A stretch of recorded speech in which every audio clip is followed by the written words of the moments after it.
So what really makes a crowdfunding campaign just explode? You might think it's just about having a great idea, but it's so much deeper than that. It's psychology.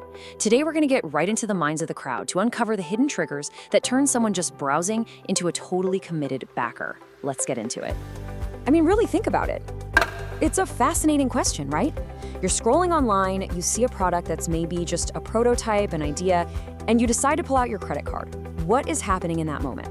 Well, it's this powerful mix of hope, trust, and some really clever psychological triggers. And we're gonna unpack them. But before we get to the magic, we have to talk about the harsh reality. If you just throw a product out there with no real strategy, well, data from Financial Models Lab says your chance of success plummets to a dismal 15%. That's right. It means 85% of projects that are launched on hope alone are pretty much destined to fail. This is not a field of dreams. If you build it, they won't just come. You've got to bring them with you. So what's the secret sauce for the campaigns that don't just succeed, but absolutely smash their goals? Well, it all starts long before launch day. It begins with a fundamental shift in how you think about your audience. See, it's not about finding customers, it's about creating partners. This is the key.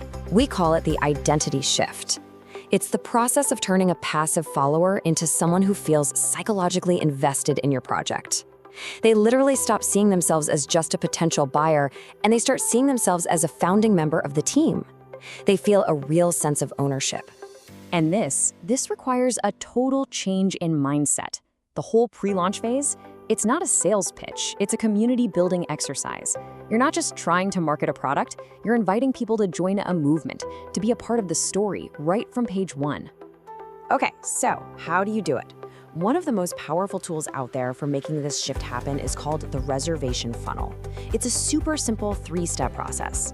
First, you ask for a tiny commitment. We're talking like a $1 deposit. And in exchange, they get a killer early bird deal. Then you invite those folks into an exclusive VIP community. And finally, you actually talk to them, you engage them for feedback, which makes them feel like true co-creators. And the results of this strategy, they are absolutely staggering. According to LaunchBoom, a person who puts down just $1 single is up to 30 times more likely to become a backer when you actually launch. Just think about that for a second.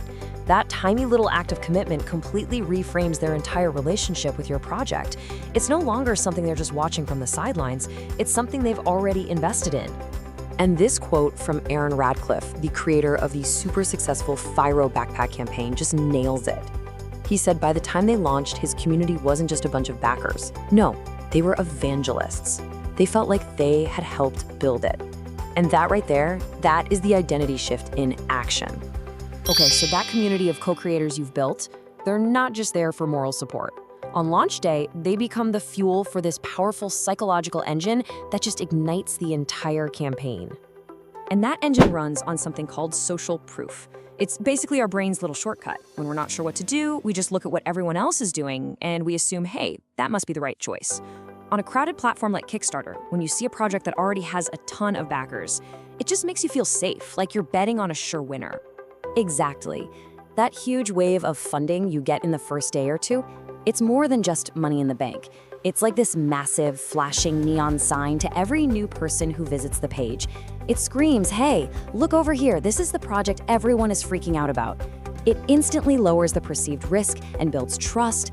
This kicks off what we call a self-reinforcing cycle, or a loop. Your VIP co-creators all pledge immediately. That huge initial momentum gets noticed by the platform's algorithm, which then boosts your project's visibility. That new visibility brings in organic backers, who see the high funding total and feel confident pledging, which creates even more momentum. It's a beautiful, beautiful loop. And the data totally backs this up. If you look at a typical 7-figure campaign, a whopping 40% of the funding comes directly from that pre-launch email list, the community you spent months building. That is the single largest piece of the pie.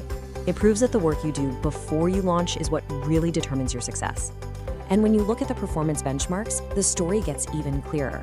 That pre-launch email list, it converts at a massive 5 to 10%. Now, compare that to cold traffic you get from paid social media ads, which converts at just 1 to 2.5%.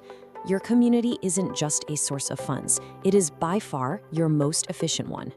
But what happens after the confetti settles, and the funding goal is met? Well, the campaign might be over, but for the creator, the hardest part is often just beginning. This is where we run into the hidden cost of success. Get this. A report from Zero found that small business owners lose an average of 33 working days every single year just to stress. That is almost 7 full work weeks. Think about that. More than a month of lost productivity, creativity, and drive just gone, wiped out by the mental load of running the business. And this isn't just about feeling overwhelmed or having a bad day. That stress has a direct negative impact on the business itself. When you're constantly worried about where the money is, you can't make clear, strategic decisions. Stress actually becomes a roadblock to running your company. So what's the number one cause of all this stress? It's not marketing. It's not product development. A staggering 70% of owners point to one thing: financial management. Turns out, juggling the money you've raised is often way harder than raising it in the first place. And a huge part of this stress comes from a little problem called financial leakage. This is the 2 to 5% of your capital that just vanishes. It gets lost to all these small, preventable administrative errors, like unrecorded expenses or lost receipts, that add up to a death by 1,000 cuts. And these aren't just hypotheticals. I mean, data shows that small businesses face a 1.29% invoice duplication rate. Sometimes employees inflate their expense claims, and really crucial tax credits often get missed. Every single one of these is a small, constant drain on your resources, and a huge source of that chronic stress. So how in the world do you fight back against this emotional tax? Well, you do it the same way you built your successful campaign, with a smart, deliberate system. The solution is to automate the very processes that are causing all the anxiety. And the difference is truly night and day. On one side, you've got the chaos of manual tracking. Messy desks, piles of receipts, and just this constant uncertainty about your cash position. On the other side, you have the calm and control that comes from an automated system, giving you real-time visibility into your finances. And new technologies are really showing us what this future could look like. Take a project concept called the Sentinel. The idea is incredibly simple. You just place a crumpled receipt or even your phone with a payment message right onto the device. The data is instantly captured and your financial ledger updates automatically. No typing, no manual entry, no stress. And really, that brings us to the final, crucial question. You put in all that immense effort to turn strangers into a community and to fund your dream. The real challenge now is, are you building the operational systems that will protect that vision, protect your sanity, and protect the future of the business that you all created together?